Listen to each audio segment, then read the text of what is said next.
Bang Gunung Slamet. Kembali lagi hari ini dalam acara podcast BGS. Oke, untuk hari ini kita akan ada tamu yang sangat luar biasa, seorang pengusaha yang banyak banget ya propertinya atau bisnisnya di Cilacap. Kita sambut dan tidak diragukan lagi adalah Mas Indra Wong. Selamat datang Mas Indra. Selamat pagi. Selamat pagi. Selalu pagi ya, padahal saya Kalau siang. kita Ya? selalu pagi. Selalu pagi. Mau jam 12 malam, mau jam 11 malam, jam 1 malam, pokoknya pagi ya. Harus pagi. Karena biar semangat kan.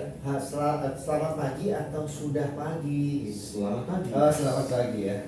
Karena rezeki kita kan walaupun ini siang, tetap aja rezeki itu kan datangnya pagi. Datangnya pagi. Kalau kita menganggap selalu pagi adalah berarti artinya malam kita tuh masih panjang. Masih panjang. Ya kan. Usahanya Jadi cari waktu untuk kerja tuh sebanyak. Orang lain biasa kerja berapa? 8 jam kan? Panjang. Mas Dani kerja berapa jam? 12. 12 jam, saya 16 jam. 16 jam. Ya. Sehari 24 jam kan? Nah, 16 jam kerja, 8 jam tidur. 8 jam tidur.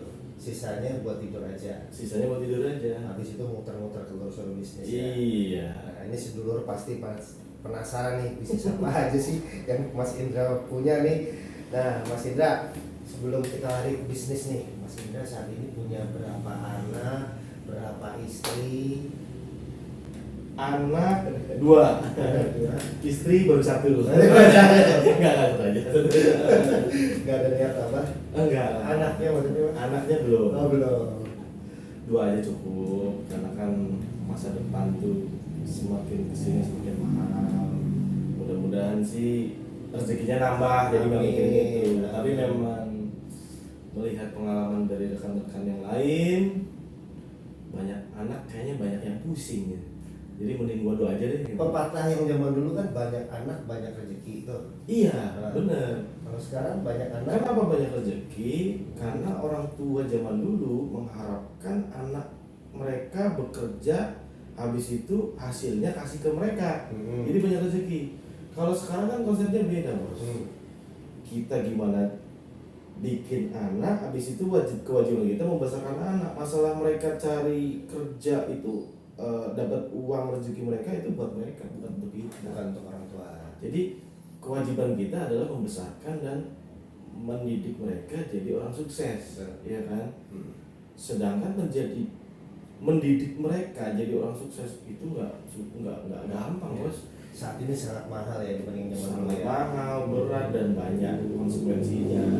Apalagi dengan berapa tadi? 16 jam bekerja. Jarang banget ketemu anak ya. Betul. Anak saat ini yang paling besar umur berapa? Kelas 6 sekarang naik. Kelas 6 SD. Kelas 6 SD, yang nomor 2. Kecil, kelas 3 SD. Yang pertama laki nomor Cewek. yang cewek. Yang kedua kelas Cowok. 3 cowok ya, berarti cewek cowok ya. Tambah satu lagi Mas. Mungkin dari ibu yang berbeda. Oke, kebetulan saya kenal nih sedulur sama istrinya. Mas Indra nanti kita sampaikan ya. Oke, Mas Indra masuk ke Cilacap apa asli Cilacap atau gimana Mas Indra? Saya masuk Cilacap sebenarnya 1999. 1999, berarti kurang lebih udah sekitar 24 tahun ya. Iya, tapi waktu itu hanya pindahan sekolah. Saya dari Jakarta masuk ke Cilacap. Itu ya ceritanya panjang sih kalau mau ceritain. Jadi ya karena ikut nyokap, nyokap pindah ke Cilacap karena memang asli Cilacap. Saya pindah sekolah dari SMP sampai SMA di sini, lulus 2003, habis itu kuliah Jogja. Kuliah di Jogja. 2003 kuliah Jogja. Sampai usaha dan menikah di sana. Oh, oke, berarti memang lamanya tinggalnya di Jogja. Jogja. Jakarta, terus Saya Jogja. kurang lebih berapa ya? 13 tahun ya Jogja. 13 tahun. 13 tahun Jogja.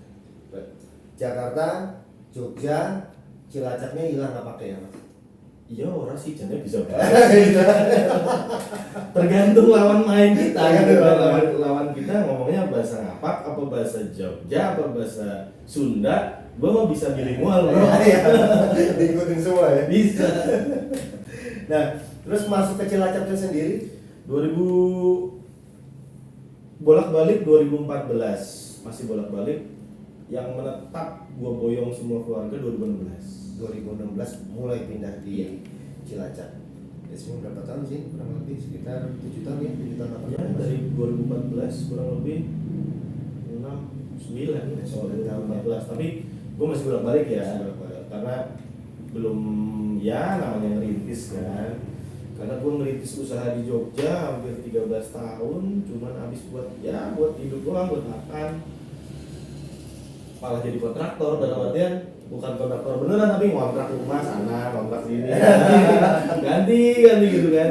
Jadi kontraktor, dia tuh buat DP beli rumah aja nggak kumpul-kumpul, habis buat makan doang. Pada saat di Jogja itu. Waktu di Jogja, jadi gue memutusin udahlah, coba gue balik ke kampung nyokap yang mana belum banyak kompetitor ya kan, mencari peluang di situ dan alhamdulillah bisa survive dan sampai sekarang ya bisa ya minimal bisa menghidupi karyawan-karyawan saya kurang lebih sekarang mungkin ada 200. Wah, luar biasa. Tepuk tangan buat Mas Indra. Nah, pada tahun 2017 ya atau 2016 pada saat keluarga sudah datang, atau 2014 pada saat Mas baru masuk ke Cilacap, bisnis pertama yang digeluti Mas Indra apa? Tadinya jadi gini bro, gue kan udah punya usaha nih di Jogja nih, Apa usahanya Mas? kuliner, Kuliner, warung oke. kopi. Warung kopi. Gue dulu punya warung kopi, ya kafe lah ya. Nah, Nah di situ 2010 gue buka cabang dong di Cilacap. Karena kan nyokap ada kegiatan tuh, Iya. jadi gue bikinin yang sama di Cilacap 2010. Terus berkembangnya karena gue masih bolak-balik Jogja Cilacap, gue pikir kayaknya capek juga ya bolak-balik. Udah gue pasrahin ke nyokap dong. Bu, nih udah settle, udah jalan, tinggal terima aja gitu kan. Iya. Cuman ya namanya nyokap dong, punya inovasi lah gitu. Punya inovasi dengan berbagai menunya berbeda, harganya berbeda, dan akhirnya aku bilang ini kok nggak sama dengan yang di Jogja. Ya udah, akhirnya tumbang juga. Ketika tumbang, terus nyokap punya ide lagi, Mas, ibu ada tempat nih begini, kita sewa tempat yuk. Gimana bu? Ada di situ. Gitu. Oke. Yang saya punya baru mobil nih. Nyokap punya sertifikat dong. Udah masukin bank aja deh. Bangun selamat lagi nih. Bangun usaha. Sama. Masukin jebret. Udah ketika itu saya jual mobil. Duit nyokap buat bikin Outlet bisnisnya. ya. Duit mobil gua buat sewa tempatnya. Gitu. Jadilah rumah makan. Rumah makan. Konsepnya memang rumah makan. Cuman 2010 itu kan hiburan belum banyak gitu. Iseng dong, di rumah tuh ada TV nganggur, speaker aktif nganggur. Ada 2 unit tuh, 2 unit banget tuh. TV flat 21 in, tabung. Gua pasang lah di situ. Set, bikin 2 room. Karaoke-nya masih pakai DVD. Kalau kayaknya 2010 tuh ya. 2010. 2010. Pakai DVD gua bingung, layarnya pakai apa ya? Coba lah beli inilah. Ketika gua pulang Jogja, gua bawain nih DVD LG. Itu loh kan. Gua pasang. Ya itu pokoknya kalau nyanyi bos mau nyanyi apa bos? Permain Rama lah. Oh, di setelin. Setelin tuh. Kalau dulu misi pak ganti lagu Permain Rama. Iya. Ganti lagi Mas Krispati. Masuk lagi. Ya konsepnya betul-betul sederhana. Voice comment lah, voice comment. Iya betul. Jadi rumah makan, gue bikin rumah makan, gue pikir anjir, kok malah rumah makannya sepi? Bukan sepi sih, pengunjungnya ada, cuman tujuannya datang ke situ bukan buat makan, Akhirnya karaoke. tapi buat karaoke. Nah berjalannya waktu yang tadinya ada hall, ada ininya, ya udah, gue sekat ya dapat duit dari situ, gue olah, gue puterin, bikin lah jadi karaoke. Dapat duit, beli PC, dapat duit, beli TV, ya, pokoknya diputerin aja duit dari situ. Dari itu sih Mas Dani. Jadi dari konsepnya rumah makan berganti jadi karaoke. Dari yang 2 room menjadi 8 room. saat ini 8. Lokasinya di mana Mas? Jalan Jenderal Sudirman.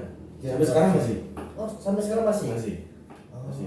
masih 8 room juga? Masih 8 room. Masih 8 room. Kita boleh kapan-kapan mampir? Boleh. Iya, tapi sekarang udah gak pakai DVD ya Mas? Pakainya adik-adik nanti. Wah ini seru nih. Mudah-mudahan istri saya nggak nonton. Oke, akhirnya mulailah berbisnis dengan karaoke. Ya. Oke, setelah karaoke, keluarga 2016 di Boyong ke Cilacap. Terus mulai apa lagi Mas?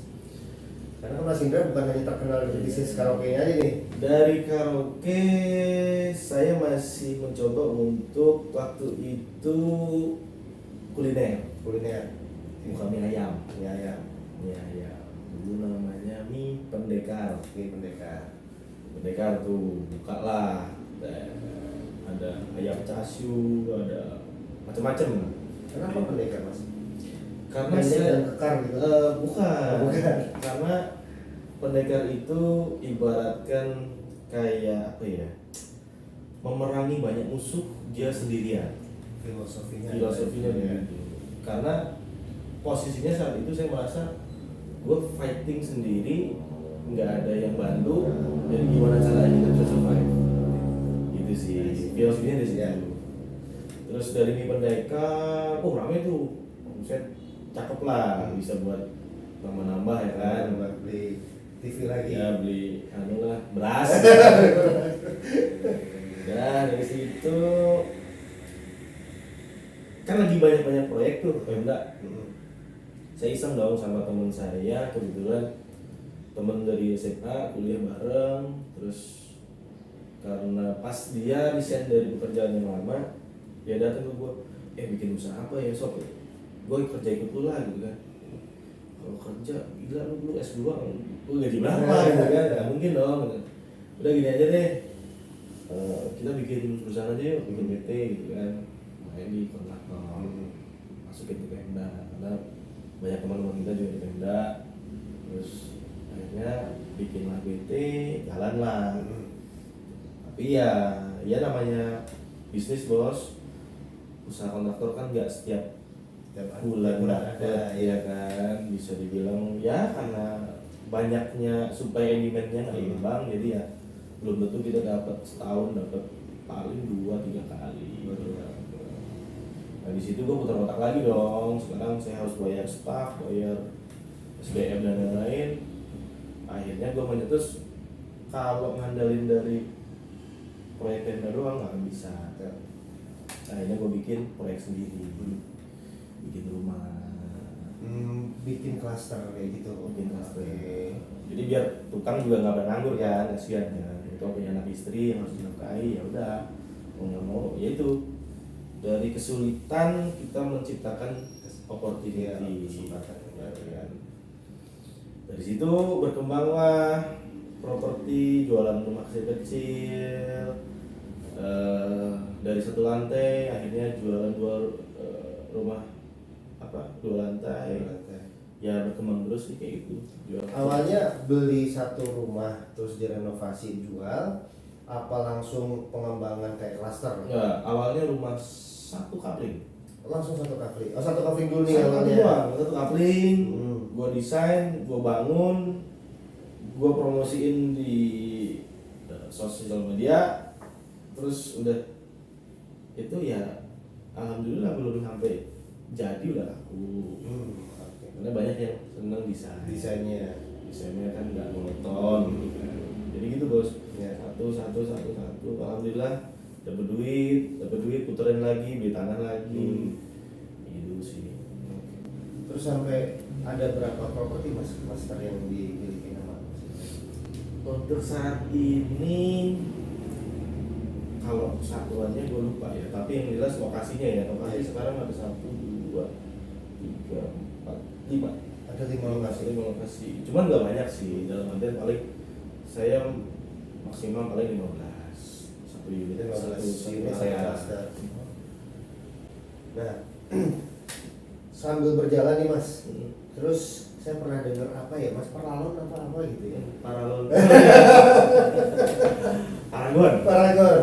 Nah, Nah. itu dimulai tahun berapa itu Mas? Itu juga ceritanya lucu nih. Jadi kebetulan kantor saya seberang-seberangan sama Paragon. Nah, nih sebentar disclaimer ya untuk sedulur, Paragon adalah tempat one stop entertainment ya Mas ya. Yap. One stop. Takutnya nanti cerita kok tadi ngomong paralon nyambungnya ke Dexter. Oke lanjut Mas, Paragon ada di depan kantor. Paragon tempat kantor, kebetulan mie pendekar kan di bawah kantor tuh. Kantor kan lantai 2, di bawah tuh mie pendekar. Temen-temen atau para pekerjanya sering makan di tempat gua. Oke. Sering dateng dong, ngobrol-ngobrol, Makan mie ayam. Ya, makan mie ayam, pesen lah dan lain sebagainya. Kita anterin ke sana. Nah di situ gue jadi kenal sama manajernya. Dari dulu siapa yang namanya? Si waktu itu dari Mas Rahmat. Namanya Mas Rahmat. Mas Rahmat cerita, bos mau nggak beli, ini mau dijual. Oh menarik nih, gitu kan, tantangan karena kan dari karaoke ngerambah ke spa. Ya. Paragon itu spa bos. Spa. Waktu itu baru spa doang, Ya. jualannya spa. Oke, konsepnya bagaimana nih? Akhirnya dipertemukanlah dengan owner. Langsungnya langsung Paragonnya itu. Orang Solo datang ngobrol-ngobrol nggak ketemu, harga nggak ketemu nih. Harga nggak ketemu ya udah dong. Berarti saya anggap ya udahlah bukan rezeki lah. Ya. Sebulan kemudian nelpon lagi Si ownernya itu. si owner. Udah bro, wis mbok kelolo wae. Aku wis mumet. Ceritanya begitu. Karena ya bisa dibilang hidup segan mati tak mau lah saya. Dia cerita begini, yaudah oke lah kok, gue bantu kok. Apa yang bisa gue bantu. Cuman konsepnya mau gimana nih? Kalau gue suruh jadi pegawai lu, gue nggak bisa, karena gue udah punya usaha lain. Tapi kalau memang lu maunya taunya beres, gue survive gitu. Oke. Jadi yaudah, lu ambil alih. Terserah lu mau apain, gue mau tahu. Yang penting taunya tempat dia bisa berjalan. Keduanya dia punya passive income, dalam artian ada minimal sekian. Oke. Hitungannya sewa bulanan atau bagi Tahunan. Oh tahunan. Tahunan konsepnya pokoknya saya harus bayar setahun per tahun sekian. Dia nggak mau pusing gue. Oke, dengan kesepakatan yang ada, dengan ya bla bla bla blanya, dengan ya gentleman agreement lah gitu kan, kita bikin akhirnya berjalan sampai sekarang. Dari tahun berapa itu? 2018 sampai saat ini ya. sampai sekarang. Nah, kondisi Covid kemarin gimana Mas? Iya nangis. Mas sempat nangis juga ya? Nangis. Pendekar sempat nangis juga ya? berarti? 2 mobil lepas. Nah, pada saat pengelolaan 2018, development yang dilakukan di Paragon itu apa Mas? Banyak sih. Yang Tadi spa ya awalnya ya? Ya, awalnya spa kita lihat kurang maksimal, kita tambahin karaoke karena waktu itu lagi booming-boomingnya karaoke ya. Jadi room yang nggak kepake kita renov jadi room karaoke. Udah Covid kan, lagi rame-ramenya, habis itu Covid. Gue terotak lagi dong, Covid nggak boleh jualan fasilitas ya waktu itu. Sempat tutup kan, kita close Covid kurang lebih 3 atau 4 bulan lah. Sempat close dan benar-benar Close betul-betul nggak jualan, nggak boleh. Akhirnya setelah 4 bulan boleh aktivitas tapi dibatasin, ya kan, dengan konsep new normal. Habis itu nggak boleh ini, nggak boleh itu, nggak boleh itu. Oke, akhirnya daripada fasilitas tidak dimanfaatkan, saya putar otak lagi, saya rubah konsep, kita bikin lounge gitu.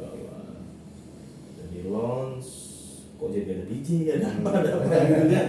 Ya udah, jadinya jadi tempat clubbingnya orang Cilacap nih. Oke. Gitu sampai sekarang. Jadi di Paragon itu ada lounge-nya, ada karaoke-nya, ada spa-nya. Iya. Spa itu apa sih Mas ini Mas? Spa itu pijit-pijit. Oh, pijat-pijat aja. Pijit, terus dulu. Iya. Kan. Terus kotak-kotak juga ada loh. Ada juga. Kalau Ya? badan lu berasa mulai leher nih. Nah, tuh bunyi kan. Apa namanya? Apa ya? Yang kotak-kotak gitu. Stereokrapti ya. Iya kayak gitu lah ya. Kalau nggak salah namanya. Ada juga di situ. Ada bos. Oke. Jadi yang pegel-pegel, yang tegang-tegang jadi lemes ada. Ada. Seneng banget. Nah, ini bisnis istri tahu semua. Awalnya nggak tahu. Ini serunya nih. Awalnya nggak tahu. Awalnya memang apa ya? Ya murni dalam artian buat cewek cowok. Tapi memang kita spesialisasikan, akhirnya kita mengarah ke men's spa. Men's spa. Khusus laki-laki. Ya tahu dong arahnya sana. Kemudian ya soal itu sih pijitnya pijit sensual. Tapi memang murni pijit ya. Jangan salah sangka ya. Banyak kan ini yang teman-teman pada nggak tahu, dikiranya tempat ya gitu kan. Padahal enggak. Oke Mas, terus sampai saat ini berjalan apa Mas? Kayaknya Mas kan lebih suka meng-create something nih. Ya, create something. Ada bisnis apa lagi Mas yang Mas? Bisnis tambahan gua gini, tadinya istri pengen buka toko emas. Karena kata orang dulu, investasi terbaik adalah di properti dan emas. Jadi saya berpikir gimana caranya kita bisa punya bisnis di bidang itu. Oke. Ya kan, properti udah otomatis ya kan, udah tercapai nih bisnis properti. Kedua, itu emas. Jadi gua kebetulan ketemu temen orang HIPMI, dan karena kebetulan saya anggota HIPMI juga, ngobrol-ngobrol tentang emas, dan kebetulan dia bosnya emas lah, bosnya emas, karena dia dari lulus SMA bergelut di emas sampai sekarang pun jadi juragan emas. Di daerah Cilacap aja. Nah, di situ kita ngobrol, berbagi ilmu, dan saya belajar dari situ. Saya mencoba buka toko emas buat istri ya, istri yang ngelola. Terus sambil berjalannya waktu lumayan, lumayan juga ya, omsetnya gila nih. Maksudnya dengan modal ya gambaran orang bikin toko emas kan harus modal miliaran. Betul. Kita nggak nyampe, istilahnya nggak nyampe 100 juta juga udah bisa jual emas gitu kan. Nah ini menarik nih ya. Nah itu pokoknya ketika gua kasih modal ke istri, jepret, nabung tambah ini kurang lebih gua keluar duit berapa ya, mungkin 200-an lah, 200 juta. Nah di situ tapi omsetnya lumayan. Istri bisa beli mobil sendiri. Itu Foxy itu gua.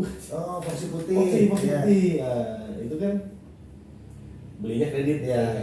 Gua nggak malu. Belinya kredit. Gua jual free, gua DP, setorannya dari emas. Dari toko emasnya ya. Toko emasnya. Berjalanlah kurang lebih setahun. Terus ya namanya manusia ya, kita kan pengen berkembang. Ngobrol lagi. Alhamdulillah saya ada lahan yang kurang produktif tempatnya. Terus saya cerita dengan teman saya, boleh nggak kita kolaborasi dan lain sebagainya. Akhirnya oh ya udah, dengan ya ini mungkin juga jalan dari Tuhan juga ya. Alhamdulillah kita bersyukur sama Allah dikasih kesempatan kita bisa buka pabrik sendiri dengan brand sendiri ya. Oke. Dengan brand Sendiri kita bikin brand sendiri. Kita Baby Grams itu. Baby Grams. Baby Grams. Nah, Baby Grams ini marketnya seperti apa nih Mas Indra? Marketnya semua kalangan sih. Semua kalangan. Mau dari pedagang, mau jadi dari afiliator, mau dari rakyat, mau dari pedagang pasar biasa gitu. Tapi yang jelas affordable untuk dibeli. Affordable untuk dibeli. Karena harganya mulai dari 3.000 4.000 juga bisa dibeli gitu kan. Beli emas dengan harga 3.000 4.000 kan? Ya, karena gramasinya kecil. Oke. Nah, jadi kalau tapi arahnya sih sebenarnya kita menganjurkan ke teman-teman atau ke konsumen kalau untuk investasi kita arahnya ke minimal setengah gram. Minimal Setengah gram. setengah gram. Setengah gram. Oke, setengah gram. kalau yang kecil-kecil itu kalau buat jangka panjang oke lah. Ya. Tapi kalau untuk apa namanya buat disimpannya terus paling setahun 2 tahun ya kasihan. Kasihan. Mending kita selalu menyarankan dibisniskan aja sekalian. Bisnis kan. Contoh nih Mas Dani nih beli ke kita berapa? Otomatis kalau belinya banyak sekalian kan kita dapat kasih harga khusus dong. Ya. Ya, kita kasih harga spesial. Mas Dani bisa jual ke end user langsung untuk gift series, pernikahan atau apa karena kita siapin custom juga. Custom made untuk emasnya atau Mas Indra ada contohnya? Ada nih. Oke. Ini Mercy nih. Ini acara Mercedes-Benz. Kita sponsorin Ada emasnya. event internasional loh. Oke nih, bentuknya kayak begini nih. Ada emasnya di tengah. Oh jadi dalam bentuk kartu gitu ya Mas Indra ya? Nice. Atau mau bikin kartu nama juga bisa. Ini contoh, ini kartu nama saya nih. Wow, luar biasa. Jadi kartu nama ada emasnya. Ada emasnya. Jadi kalau ada emasnya kan pasti sayang dong kalau buat Iya, dibuang iya, ya kan. iya. Biasa kan kita dari nama udah simpen habis itu buang, Iya. cat buang. Kalau ada emasnya kan sayang mau dibuang. Sayang atau dibawa. Dan ke pastinya toko. kita diingat dong. Iya. Iya dong. Salah satu ini baru seumur umur ngeliat kartu nama yang ada emasnya ya. Oh, ya itu buat Mas Dani. Mudah-mudahan bisa laku di pasar. Betul Mas Indra. Nah, ini ada 3 bisnis yang Mas jalanin ya. Ada Paragon, ada Baby Grams, and then ada satu lagi Belakaya. properti ya. Properti. Nah, dari ketiga bisnis ini yang menurut Mas menarik tuh gimana Mas? Yang mana nih? Which one? Terbaiknya Ya, semuanya saling berkaitan sih. semuanya saling berkaitan. Semuanya saling berkaitan karena satu orang kerja pengennya di rumah. Habis di rumah istrinya pasti pengen beli perhiasan, ya dong. Ya. Ya nggak Mbak? Iya. Mas, Mas. Yang suami nih pusing kerja pengen hiburan dong relaksasi, ya. Carinya hiburan. Ya, ya. Oke, ya dong. Nah ini bisnis yang baru lagi saya mau merintis adalah bisnis hotel. Bisnis hotel, oke. Saya baru mengakuisisi hotel, tapi masih melatih sih. Masih Melatih. Nantinya ya berkesinambungan juga, berkaitan antar dari bisnis ke bisnis. Makanya saya kepikiran kemarin, loh, kenapa tidak diambil nih opportunity ini? Udahlah. Di Cilacap juga Mas? Cilacap juga, pasti Cilacap. Pengennya sih nanti tiap kota kita punya lah. Wah luar biasa. Waduh, berarti nanti tuh dari pertama kerja beli rumah, beli perhiasan, capek itu bisa hiburan. Habis itu bobo di hotel. Hilaf di hotel. Nggak mesti hilaf ya. Atau liburan ya Mas Indra ya? Liburan. Maaf ya semuanya. Jadi liburan itu di hotel. Iya. Kan pasti butuh healing dong. Ya kan capek, udah bobo di hotel. Kalau di rumah kan biasa-biasa aja. Ya, ya. Ke hotel. Ke hotel untuk liburan ya. Jadi bukan hilaf ya tadi ya Mas ya. Ya Bisa jadi. terserah. Arahnya mau kemana? Karena setiap orang kan beda-beda, ya kan. Gitu sih bang.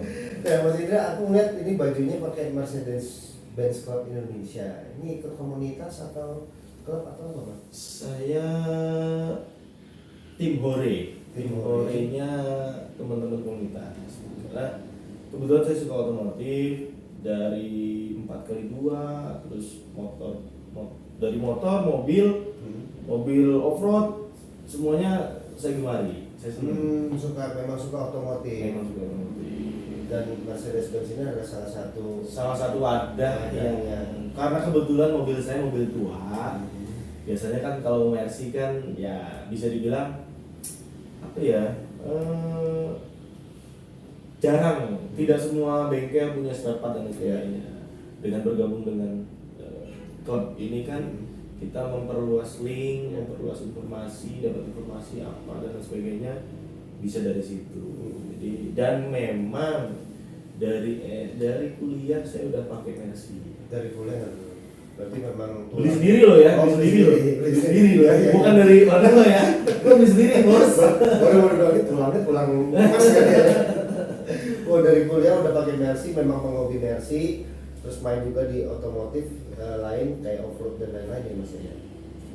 Jeep kayak gitu juga main Mas? Jeep saya punya hardtop sama CJ7.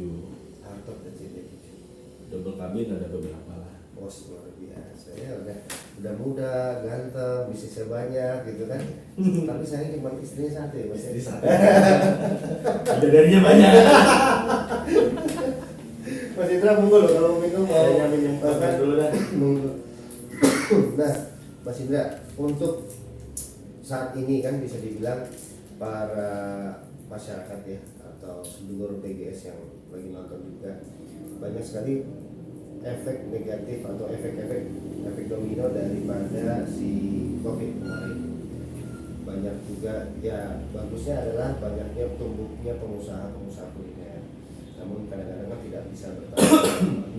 Nah, ada nggak Pak Mas pesan untuk teman-teman nih ya dari 3 bisnis ataupun beberapa bisnis yang Mas miliki, bagaimana sih untuk bisa memulainya, kira-kira lebih cocok yang mana, menarik yang mana, dengan modal segini main apa, atau nanti bisa jadi reseller emas juga atau dealer emas juga, atau baiknya seperti apa Mas? Tergantung begini, kalau namanya bisnis memang kita dipaksa untuk berubah. Dari adanya COVID ini kita dipaksa untuk belajar memaksimalkan apa yang kita bisa. Contoh aja ya, mungkin yang tadinya berdagang tiba-tiba COVID, usahanya nggak jalan, dia bisa bikin konten dan dia jualan di online ya. Dia bisa jalan dan dia bisa survive, malah omsetnya bisa berkali lipat. Ada juga yang betul-betul kena COVID karena dia nggak gerak dan hanya ya dia lakukan apa yang seperti biasanya dia lakukan, ya udah pasti akan mati, Berhenti ya. pasti akan berhenti. Nah di situ ya saran saya buat teman-teman nih, para bisnis owner atau entrepreneur ataupun pedagang, jangan segan-segan untuk berinovasi. Kadang ada mindset gua harus begini ya begini.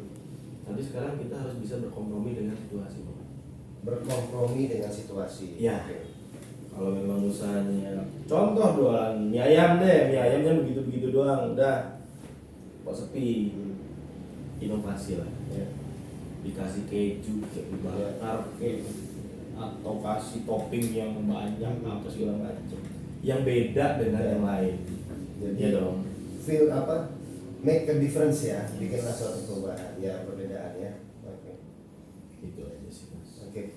Nah, Mas ada ini nggak Mas? Ada satu potensi bisnis dari Mas nih, apa misalnya yang bisa di-share kepada teman-teman yang mau belajar berbisnis, dimulai dari yang mana nih? Yang kayak tadi tuh Mas atau apa? Bisa banget. Kita kan pabrik, kebetulan saya punya pabriknya dan punya brand. bagi teman-teman yang mau usaha bisa datang ke pabrik saya di Jalan Lingkar Selatan nomor 17 Cilacap. Nah di situ nanti akan saya jelaskan gimana caranya menghasilkan uang dari modal seminim mungkin, bisa jualan emas dengan untung sebesar-besar. Oh, luar biasa tuh. Jadi itu undangan buat para sedulur BGS maupun penonton yang lain untuk bisa datang visit langsung ke tempatnya Mas Indra. Jadi ajarkan cari uang jualan emas ya Mas ya. Jualan emas dari bisnis yang kecil menjadi yang besar. Oke Mas, selain itu Mas, kira-kira ada pesan lain ya Mas yang bisa Mas sampaikan kepada teman-teman, ataupun apa sih sebenarnya kok Mas Indra sampai saat ini 2023 masih tetap semangat gitu, atau rajin minum susu setiap hari, susunya siapa setiap hari? Yang jelas itu kan apa yang menimbulkan saya bisa semangat ya. Satu, saya punya tujuan Pak. Saya punya target di usia 45 saya udah bisa pensiun, dalam artian udah free finansial. Oke. Karena ketika kita punya tujuan, kita punya deadline, target, pasti jalan kita lebih cepat. Ya dong. Contoh Om Dhani mau ke kantor atau mau jalan-jalan. Kalau jalan-jalan kan bingung, naik mobil pelan gitu, lihat kanan kiri, menikmati view ya. Kalau punya tujuan, ini jam sekian harus sampai di sini, aku foto jam sekian, nah, lumayan ya. Lu udah masih punya saat gitu kan. Sama seperti kehidupan kita. Kalau namanya kita punya target dan tujuan yang jelas, kita pasti akan tetap semangat. Walaupun kita jatuh berkali-kali segala macam, tapi kita mikir, gue punya tujuan nih yang harus dicapai, gimana caranya? Apapun caranya kita ambil alih, tetap fight, terus-terusan. Nah kalau artinya bangkrut nih, tadi kan saya ambil dari kalimat bangkrut itu suatu hal yang biasa. Itu gimana Mas prinsipnya dari Mas Indra? Menanggapinya beda-beda. Kalau kita bukan jiwa pebisnis, dia pasti akan down. Karena mengalami kebangkrutan di saat bisnis pertamanya itu suatu pukulan yang amat sangat berarti, apalagi dari keluarga kurang mampu ya, keluarga saya. Tapi kembali lagi ke mental.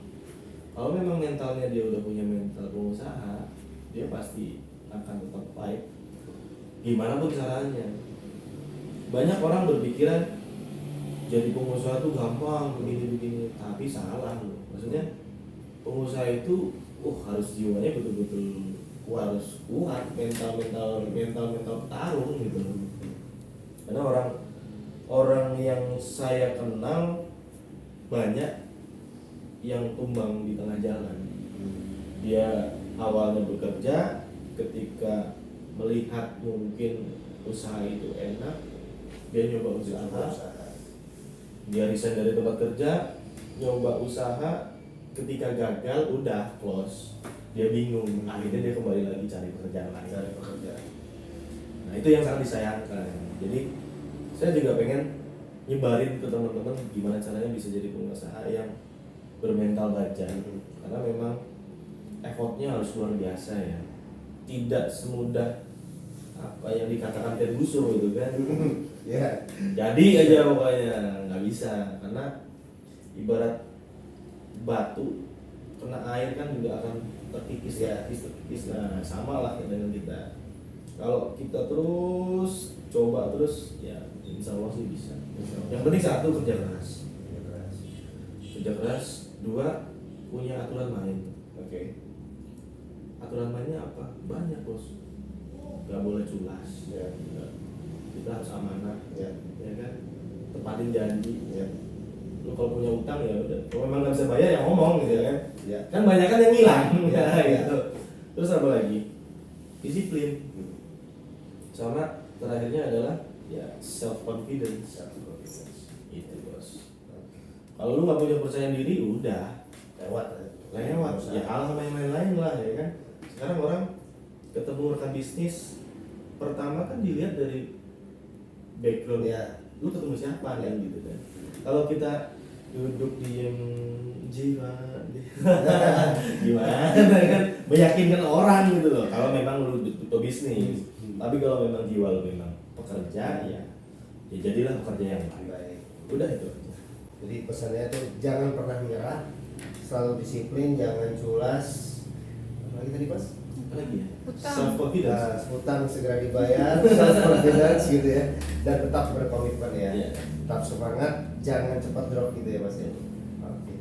Oke, guys, jadi banyak sekali hari ini juga kita banyak banget ya ngobrol masalah pebisnis. Kebetulan hari ini juga Mas Indra juga banyak bisnisnya, dan kita doakan Mas Indra mudah-mudahan semua bisnisnya berjalan dengan lancar, Amin. berjalan dengan baik. Mimpi-mimpi Mas Indra ke depan, mimpinya apa tadi? Belum sempat share ya? Belum sempat. Mimpinya. nih. Mimpinya. Belum kita closing ya. Kita dengar dulu mimpinya Mas Indra. Mimpinya ya yang penting cukup lah. Yang penting cukup. Cukup beli istana, beli hotel. Ini cukup aja. Itu cita-citanya. Yang penting cukup. Oke. Jadi mimpinya cukup aja ya. Cukup, dan kita doakan bersama-sama Mas Indranya juga semakin sukses. Dan kembali lagi tadi kita coba ingatkan bahwa bagi teman-teman yang mau belajar untuk komoditi emas bisa mampir ke tempatnya Mas Indra ya. Bisa mampir ke tempatnya Mas Indra untuk ngobrol-ngobrol lagi, untuk diskusi lagi. Dan ada lagi pesan terakhir Mas sebelum kita tutup?